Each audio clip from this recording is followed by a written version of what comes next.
Could you hear me there? Yeah. Because maybe you just have to raise the volume. We could hear you. Yeah. Okay. Good. We hear you fine. You're free to start. I'm ready to start.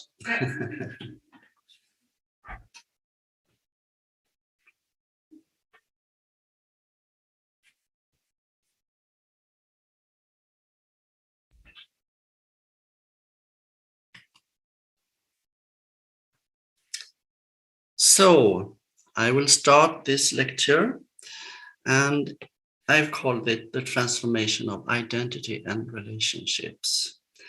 And it is, of course, a kind of continuation of what I was talking about yesterday. And of course, it relates to the general theme for this weekend, which is the pole transformation, as you probably have understood by now.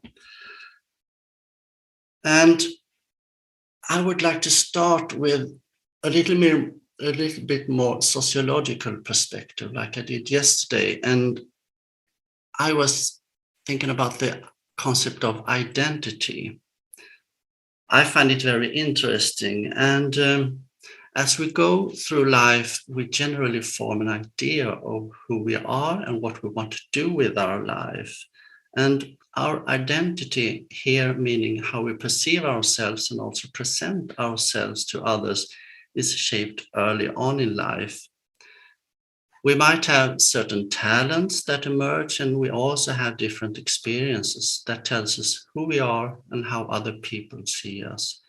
And the identity is something that is created and recreated as life takes us in a different direction.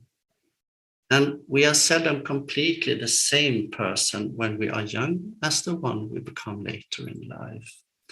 And in this slide, I present some aspects that typically contribute to our self-identity. And it's a little bit small text here, but I think you can read it. And I read it out here. For example, some aspects would be being a husband or a wife, or being a parent, or our profession, our gender, our sexual orientation, different personality traits, our education, areas of interest, religion, and membership in different groups. And we all belong to many different groups in our life. For example, ethnic groups, political groups, and groups based on our different interests. And different experiences in life can become a serious challenge to our self-identity. For example, if we identify very much with being a husband or a parent, it would be very challenging to experience a divorce, which could possibly also affect the relationship with our children.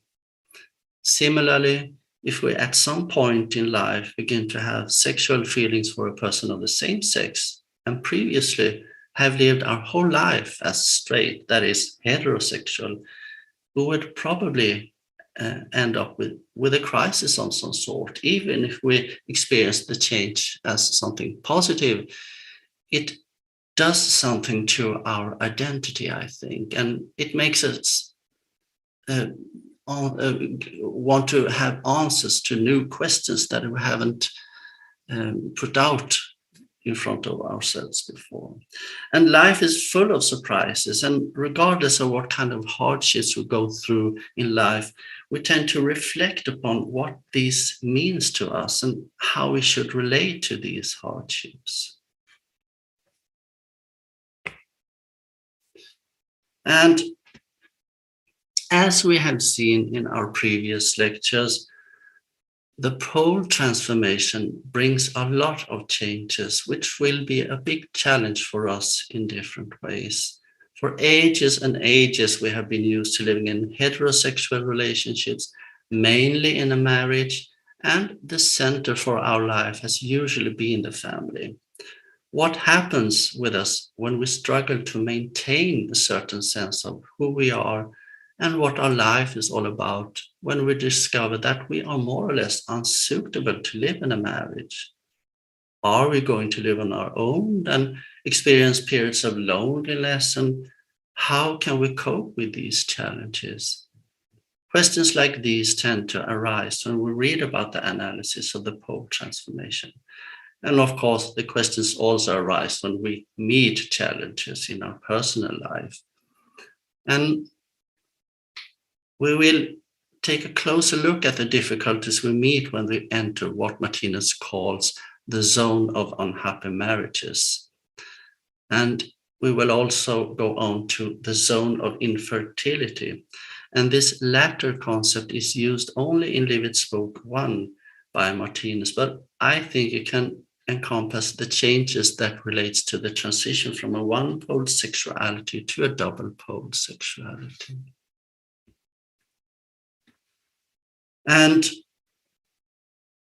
when we enter a marriage, or for that matter, a love relationship that includes expectations of exclusiveness and fidelity, we make a commitment. It's a social contract that says that you and I will love one another and support one another no matter what. At least we tend to say that at the marriage day, I think. And there are certain promises or vows made within that relationship. And as you know, it's not very humane to break vows or promises. Most of us would probably feel that it's an act of selfishness to break a promise, to start having an extramarital affair, or simply to leave the relationship when you don't feel like staying in it anymore. And what will happen to the children in the family if the two parents split up? But to leave a marriage, it's never or seldom an easy choice. And it's a very challenging process that brings a lot of mental imbalance and sorrow to the persons involved. It can really cause a deep crisis related to one's identity, as I said, and also to one's sense of security in life. If your life is totally directed towards having a family and being in a loving relationship with a person of the opposite sex, you will certainly experience a lot of grief, anger, or sorrow when all this seems to be lost for you. And Martinus describes the zone of unhappy marriages in the following way. It sometimes becomes apparent that one party to the marriage into which they have entered is extremely devoted to marriage, while the other has outlived marriage almost to the point of loathing. Then the marriage is unhappy and, as a rule, ends in divorce. They try again and again to enter into new marriages, but with the same result. And we see so much trouble in marriages, so many divorces, and so much marital infidelity that we have called this sphere the zone of unhappy marriages. It is very difficult for a really matrimonially inclined person to find a spouse who, as far as marriage is concerned, is on the same wavelength as he or she is once the period of being in love is over. So I think we can understand from this quote that sometime we will come to a point that we will feel like being in a marriage is something we really loathe, because we have had so many experience with difficulties in it. And we tend to get into a marriage maybe with a person that isn't on the same wavelength as ourselves. And because when we meet the person, we don't really know the person from a deep perspective. And it becomes apparent for us maybe after 1 year or maybe after 2 years that, oh, this was the person I married. That wasn't the plan. If I had known this before, I wouldn't never got into this marriage. But that's an experience that we bring with us until the next marriage or the next relationship.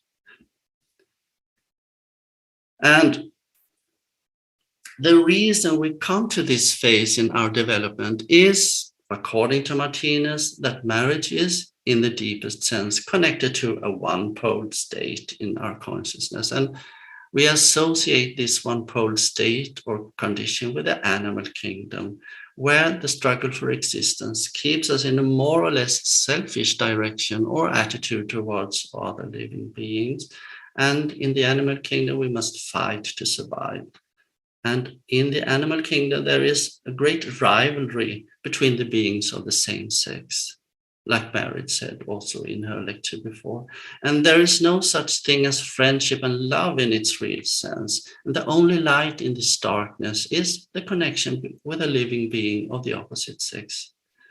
And I have listed some typical aspects of the two different states of consciousness. And one of the key aspects of the one-pole consciousness is amorous love.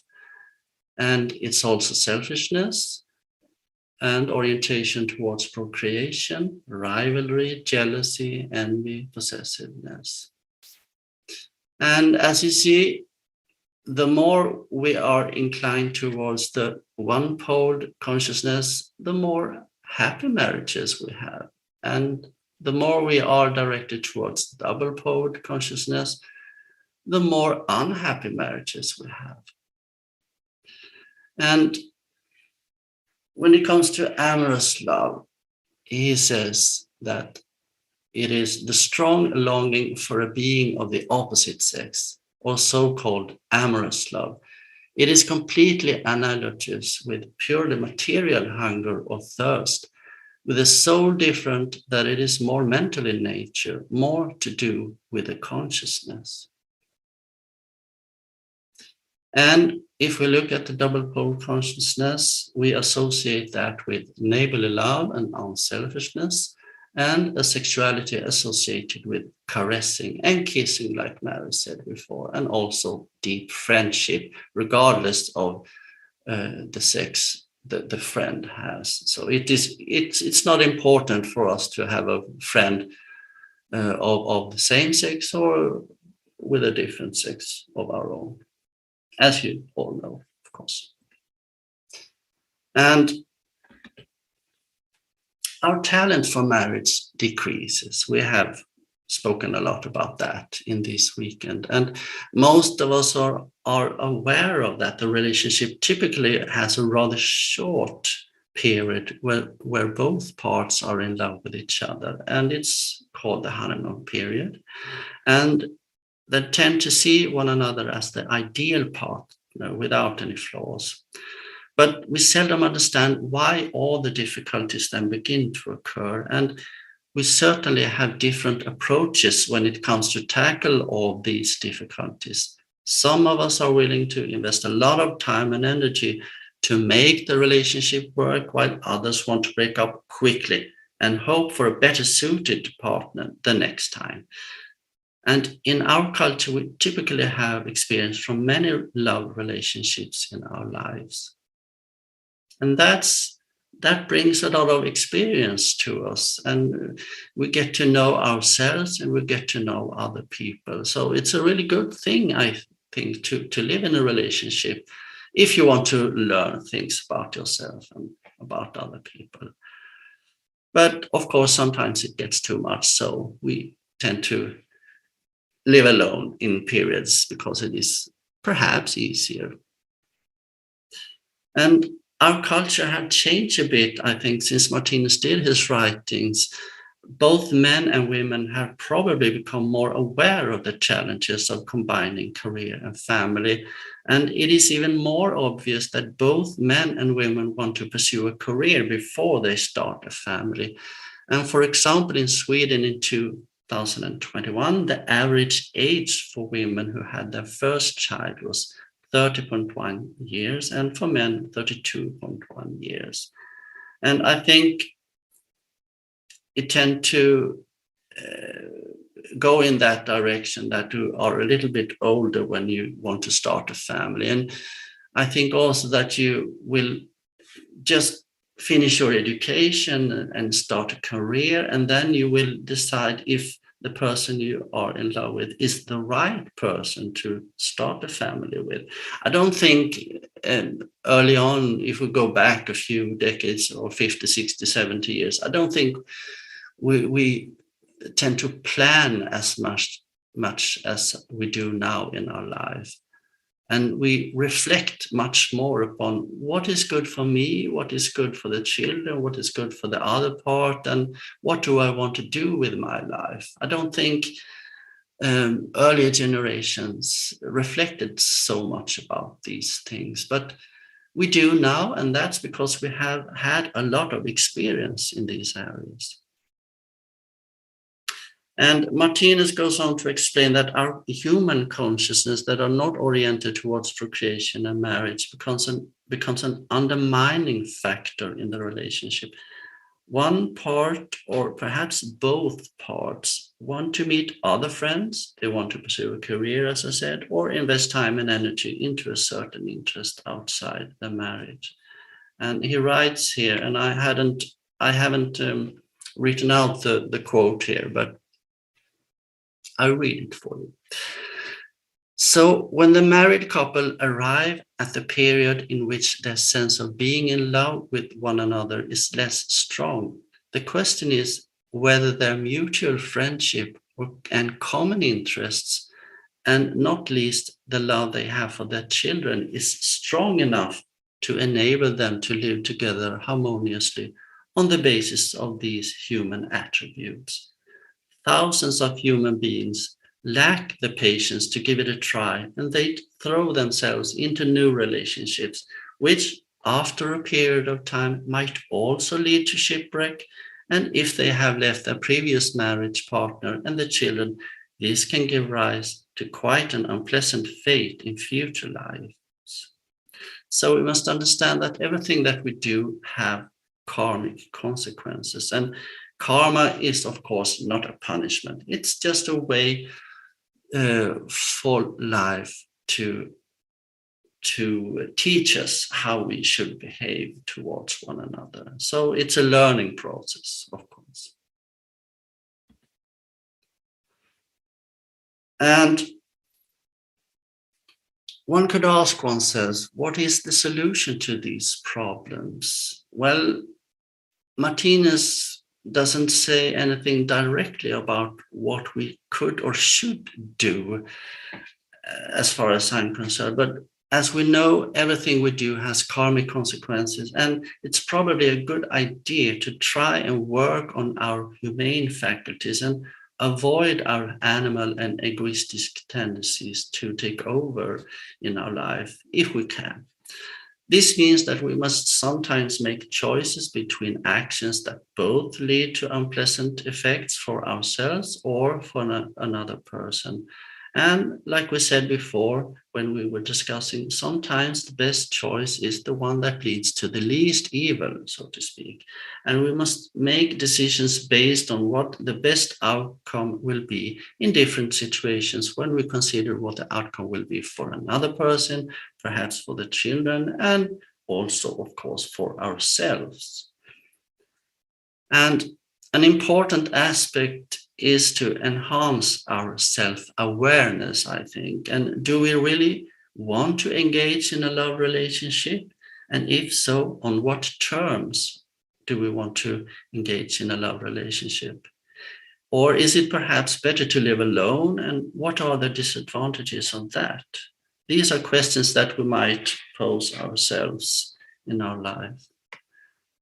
And if we have a good sense of why and if we want to enter a relationship with another person and are aware of how willing we are to compromise between our own needs and our partner's needs, it is probably easier to make a relationship work compared to a situation where we fall in love and quickly decide to marry that person or move in together without hesitation.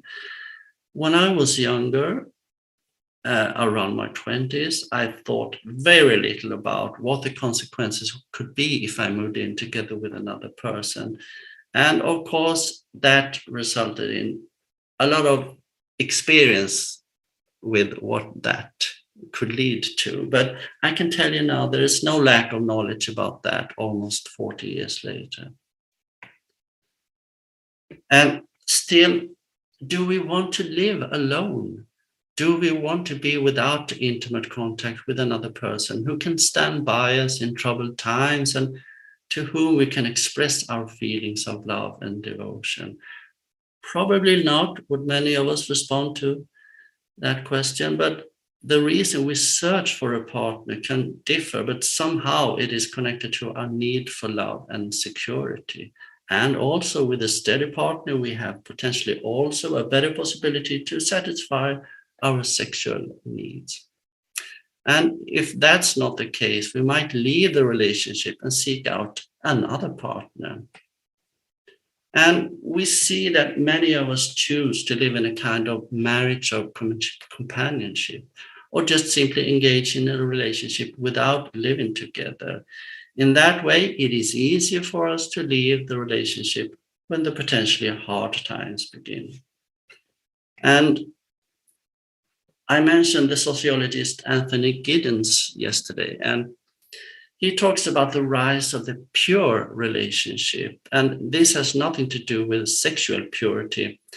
Instead, it refers to a situation where a social relation is entered into for its own sake, for what can be derived by each person from a sustained association with another, and which is continued only insofar as it is thought by both parties to deliver enough satisfactions for each individual to stay within it.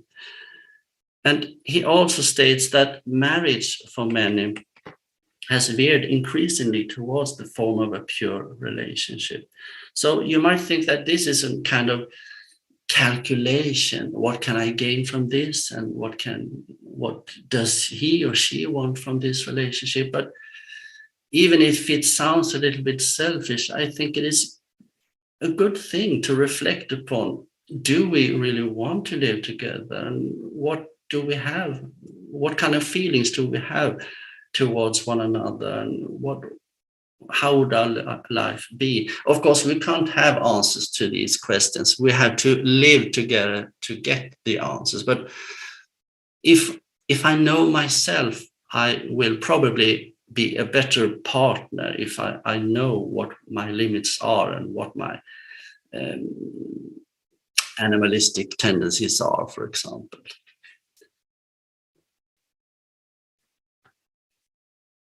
And Martinus also describes that it is quite possible for two highly developed individuals of the opposite sex to live together in a marriage. And he writes, if the man and the woman in a marriage are human beings' age, such a marriage can even at best be very happy, since they are both so loving that they do not have the heart to hurt one another, and are both of such a high intellectual standard that they can cultivate common cultural spheres of interest and make their lives together exceptionally rich and useful to one another, and thereby to those around them, even if their sexual attraction to one another is not at all overwhelmingly strong, or is perhaps simply completely absent.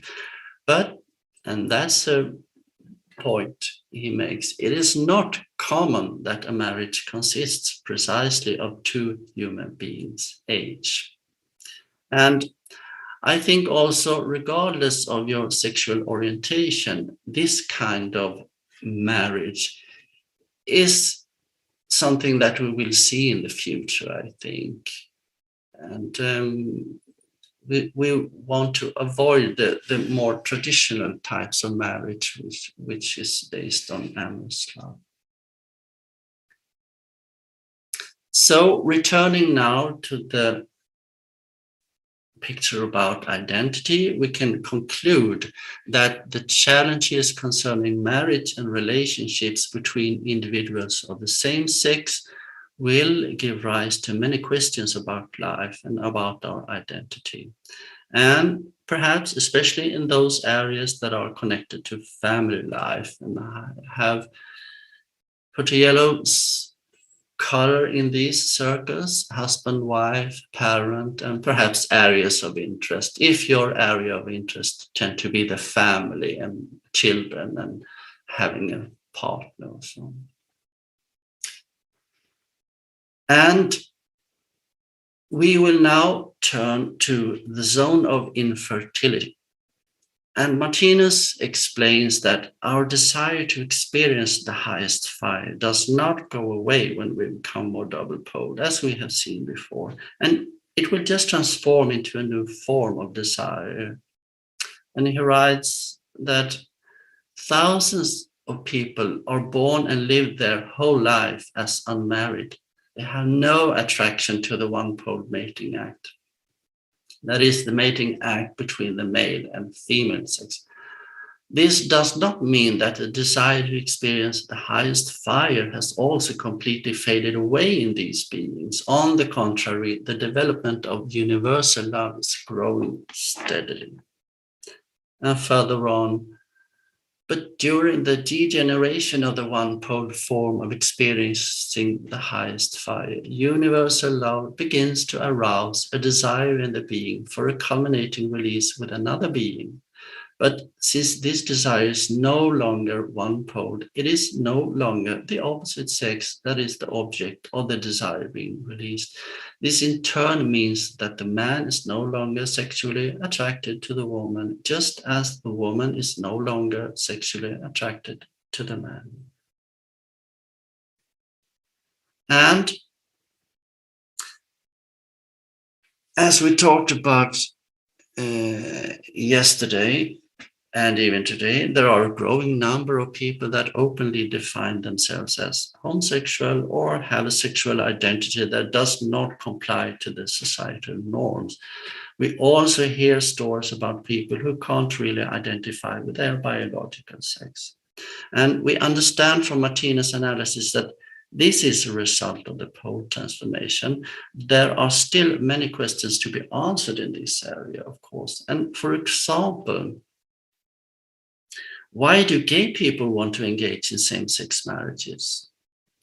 Why are many of them apparently still showing signs of, for example, jealousy and feelings of possessiveness towards their partner? And what about femininity in men and masculinity in gay women? And just to be clear, there is absolutely nothing wrong with being overly feminine as a man or overly masculine as a woman. And there is absolutely nothing wrong with wanting to live in a gay marriage. I have done it myself, although I'm divorced now. But I raise these questions only because there are certain issues that often arise in discussions related to Martinus' analysis of the sexual pole transformation. And for me, at least, it is important to try and understand what we see in our society to be able to better understand different gender identities and different sexual orientations. And Martinus emphasizes that in the period where we go from one-poled sexuality to a two-poled sexuality and become more and more unsuitable for marriage, we are very susceptible to derailment since we have lost a very important ground for our life and identity. And he writes, with the degeneration of marriage, many derailments as regards sexual practice arise. Sexual perversities of many kinds flourish to a great extent. It is naturally also assumed that female and male prostitution also flourish under unrestrained sexuality. Narcotics and other mentally destructive poisons also more easily gain a foothold among people who are no longer firmly rooted in a happy marriage or in a truly supportive religious view or morality, but who mentally sail around at random in the swell of the downfall of a world culture, where the cosmic sunrise of a new world culture is still only in its first week dawning. So we live in a period that we are in a transition, as we have said, and in this period of transition, we can meet experiences that makes us go to the wrong direction when it comes to the sexual desire, for example. We have people that abuse children, perhaps, and the abused children will then experience something that can make this person derail or begin to think and feel sexually connected to the opposite pole within that person. And that can cause a lot of trouble for the person if the person is really oriented towards marriage and has a strong capacity for amorous love. And Martinus, for example, explains that the D category, which he writes about in Leavitt's book 5, it consists of people that the opposite pole within that person has become too dominant, and the person has a strong capacity to fall in love with a person of the same sex, but the person has no ability to fall in love with people of the opposite sex. And the people that they do fall in love with tend to be a rather masculine being, a one-poled man, and that man is not interested in in the person who is in love with the man, so to speak. And you can read about it in Leavitt's book 5. But that causes a lot of problem, of course. But I think this quote explains a lot of questions about why some people with a different sexual orientation or confusing gender identity feel and behave the way they do. We can't expect them to be finished human beings. We all need positive experience to build up a positive and strong identity of who we are, and that we fulfill an important function in the overall society. And here we have the quote. It's from Two Kinds of Love by Martinus. As for the incipient double-poled people, these are, of course, still far from finished. They are, so to speak, in their first dilute double-poled state. As they are still a kind of fetus, they do not represent the great perfection and beauty that the latter will come to represent as finished human beings, created in the image of God. Many are marked by the troublesome and painful condition to which they are subjected, owing to the ignorance of the public and the consequent great antipathy and persecution. This persecution consists not only in the police and judicial abuses that occur in the worst case, but to a large extent also in the contempt, antipathy, and slander to which the double-poled people are subjected by ignorant fellow human beings. It is quite natural that this persecution has not gone unnoticed by these beings. We then also see some of them as oppressed and very unnaturally shy beings. We see other double-poled beings in whom pole development has come completely out of balance. We therefore see men who have become too overly feminine, and we can notice women who are too overly masculine.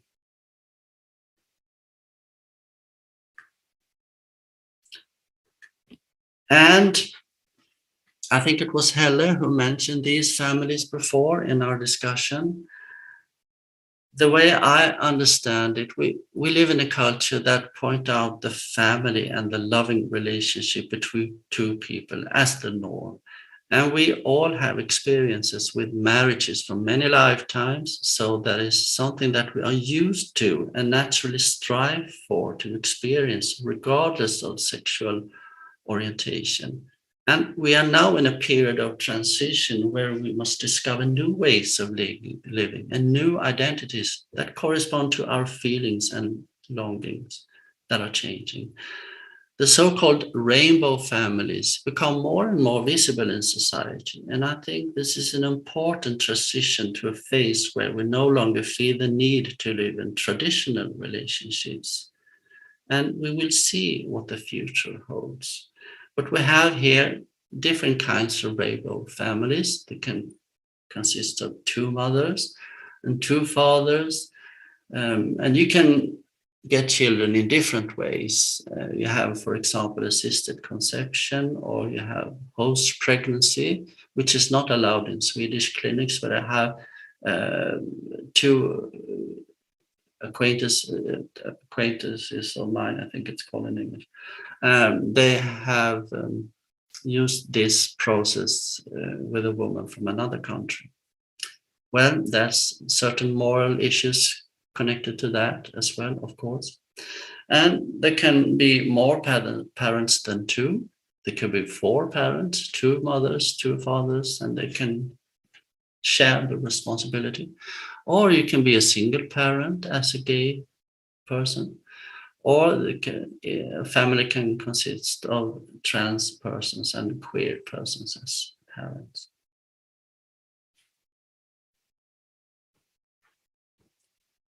And there are a lot of research concerning the process of coming out as a gay person.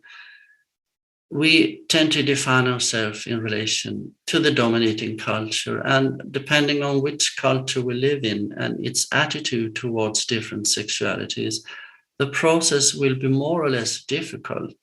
I think to live in Scandinavia nowadays, I don't think the process is that difficult compared to how it was some 30, 40 years ago. And we see here some example of people who came out in the first decade of the new millennium. And the stories are from a book called Coming Out. And although society has become more tolerant and accepting, it is not always easy to understand and accept this change for the person himself or herself. You have to wrestle with emotions that you do not recognize and that you do not really know how to handle. And we have Torbjörn here. He says, since my parents are Pentecostals, I kept my sexual orientation a secret for 10 years. But on August 22nd, 2003, I sent an email to Dad. And we don't know what happened then, but probably and hopefully something positive. And Johanna, when I came out, my mother said I was not her daughter anymore. And this is Sweden during the first decade of the new millennium. I think that's rather sad. And Cecilia's coming out story is different from many others. When she realized that she was attracted to girls, a fierce struggle began to counteract the emotions. She absolutely did not want to be gay. She sought support and help from the Bible and Christian organizations.